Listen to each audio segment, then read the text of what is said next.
likes to this videos?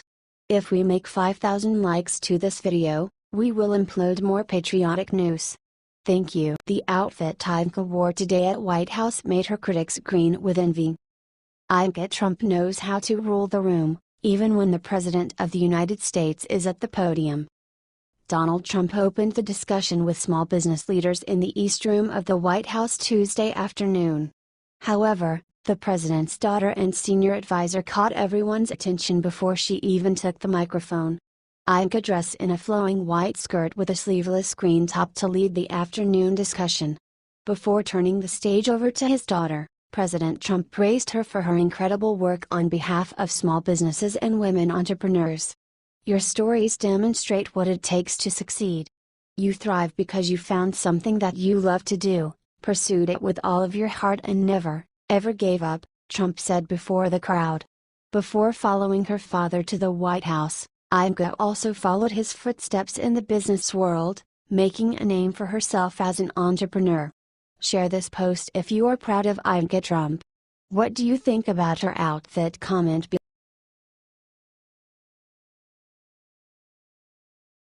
Here's who Obama is pushing to run for president. President Obama and some of his advisors have been pushing former Massachusetts Governor Deval Patrick to run for president in 2020, it was revealed on Tuesday. According to Politico, David Axelrod and Valerie Jarrett are two of the Obama alums urging the 61-year-old Patrick to consider a White House bid. Jarrett, one of Obama's closest White House advisors, told Politico that a Patrick presidential bid is what my heart desires. He has the ability to touch people's hearts as well as their minds, Jarrett said recently. I think our country is ready for that now, let alone in 3 years. He's kind of a natural to look at because he was a successful governor, he is an inspiring guy, and you have to ask yourself what is the country going to be looking for in their next president after this guy? Said Axelrod, who has advised Patrick in the past. A Patrick presidential bid could cause a dilemma for Obama White House alums as former Vice President Joe Biden appears interested in running in 2020. Biden, who has expressed regret over not running in 2016, remains popular among former Obama staffers. But the former Delaware senator's age, he would be 77 years old on election day 2020, is considered one barrier to entry. But one senior Obama White House aide said that only two people, Biden and Patrick, would do well in a straw presidential poll taken among Obama alumni. The center of gravity would really shift in Patrick's direction in Obama world if he were to decide to run, one former top Obama White House official told Politico. As Politico notes, Obama and Patrick have had a relationship for 20 years. The pair have advised each other on political decisions and traded endorsements throughout the years, and Patrick is the only politician on the board of the Obama Foundation. As is normal of potential candidates so far ahead of the election, Patrick avoided the subject of his political future. I'm trying to think about how to be helpful, because I care about the country, and I'm a patriot first. It's way too soon to be making plans for 2020. Patrick told Politico in an interview for its Off Message podcast. So I'll just leave it at that, he said, adding, I have no plans to make plans.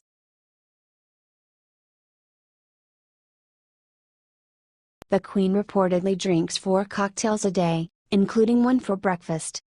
The Queen of England often drinks roughly 4 alcoholic beverages a day, including one in the morning prior to lunchtime, according to Travel and Leisure.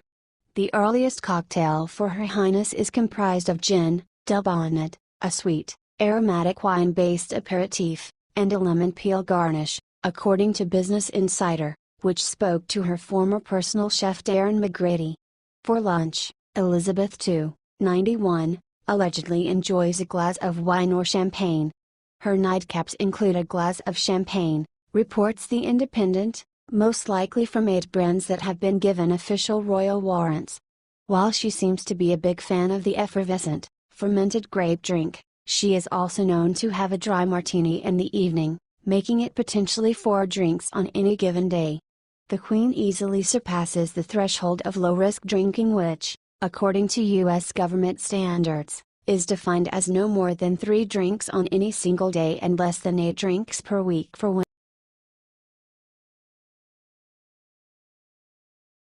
Ivanka's outfit at Monday's White House ceremony deserved a medal. Ivanka Trump turned heads when she showed up Monday at the Medal of Honor ceremony at the White House in a gorgeous cream-colored top and pencil skirt outfit. The first daughter looked terrific in the sleeveless top and black and white skirt she wore to the ceremony, where President Donald Trump presented the Medal of Honor to former Army Specialist James McCloughan of South Haven, Michigan, for his heroic acts during the Vietnam War. She completed the great look with a black belt and nude high heels. Later, the first daughter appeared in photographs standing beside her husband, White House senior advisor Jared Kushner, in the Oval Office after General John Kelly was sworn in as White House Chief of Staff. "Looking forward to serving alongside John Kelly as we work for the American people," Trump wrote in the caption next to the post she shared on Instagram. General Kelly is a true American hero, and his leadership and love of country are second to none. Today the President awarded the Medal of Honor to Private First Class James C.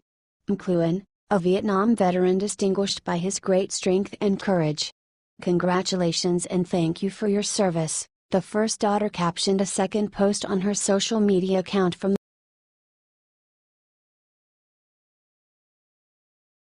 J.K. Rowling apologizes for spreading fake news smear about Trump and disabled boy. Author J.K. Rowling issued an apology Monday after falsely accusing President Donald Trump of refusing to shake hands with a disabled boy by sharing an edited video clip on her social media account over the weekend. The boy's mother lashed out at Rowling, saying that the Harry Potter scribe wrongly said Trump ignored and refused to shake her disabled son's hand during a recent meet and greet. "If someone can please get a message to J.K. Rowling, Trump didn't snub my son and Monty wasn't even trying to shake his hand," Miss Kelly Weir wrote in a post on Facebook, slamming Rowling's inaccurate description of a video showing her son meeting President Trump. 1. He's 3 and handshaking is not his thing too.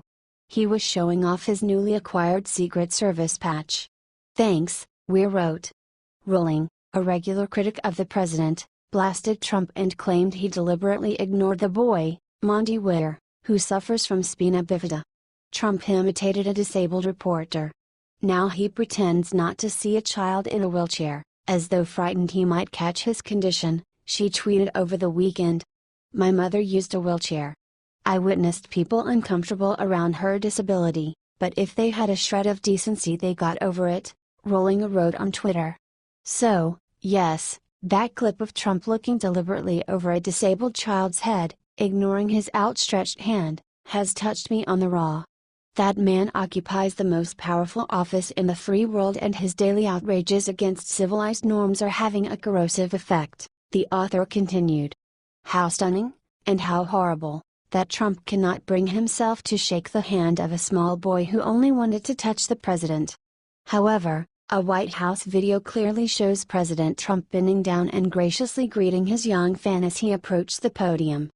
Rowling faced intense criticism on social media, with many users urging she delete the series of tweets that included the false claims. British journalist Piers Morgan led the charge, blasting Rowling, and Chelsea Clinton, who had retweeted Rowling and later apologized, for refusing to delete her tweets. Rowling finally deleted her tweets and apologized to the boy and his family for spreading false claims, but did not apologize to President Trump. A spokesperson for Rowling apparently refused to confirm to CNN's Oliver Darcy whether or not the author would apologize to Trump. My tweets about the small boy in a wheelchair whose proffered hand the president appeared to ignore in press footage, Rowling wrote. Multiple sources have informed me that that was not a full or accurate representation of their interaction. I very clearly projected my own sensitivities around the issue of disabled people being overlooked or ignored onto the images I saw, and if that caused any distress to that boy or his family, I apologize unreservedly. These tweets will remain, but I will delete the previous ones on the subject. Last May, the author told an audience at the PEN America's annual literary gala in New York that then-candidate Trump has every right to be offensive and bigoted.